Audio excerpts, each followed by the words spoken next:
हरिओम। आत्मा सदा सर्वत्र विद्यमान है, फिर भी वह सबको प्रत्यक्ष अनुभव नहीं होती।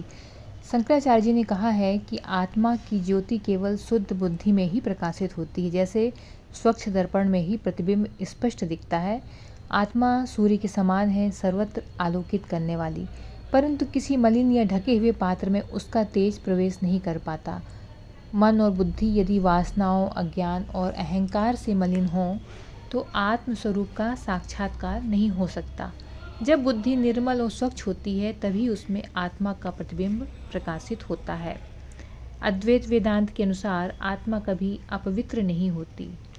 दोष केवल उपाधियों में है। जैसे जल में चांद का प्रतिबिंब केवल तभी स्पष्ट दिखता है जब जल शांत हो और निर्मल हो, वैसे ही आत्मज्ञान केवल अंतःकरण की निर्मलता से प्रकट होता है। आत्मा को बाहर खोजना व्यर्थ है, वह तो स्वयं हमारे ही अंतर में नित्य प्रकाशमान है। साधक को यह समझना चाहिए कि आत्मा सर्वव्यापी होते हुए भी केवल शुद्ध चित्त में ही अनुभव होती है। इसलिए साधना का प्रयत्न बाहर खोज नहीं है, अपितु अंतःकरण की शुद्धि है। वासनाओं से रहित, अहंकार से मुक्त और सत्य की ओर उन्मुख, तभी आत्मा का प्रत्यक्ष अनुभव होगा। आत्मा का साक्षात्कार निर्मल चित्त, साफ चित्त में होता है, साफ दिल वाले में होता है।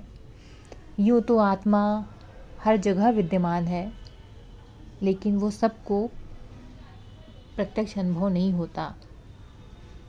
और आत्मा की ज्योति केवल शुद्ध बुद्धि, साफ दिल वाले में ही प्रकाशित होती है, क्योंकि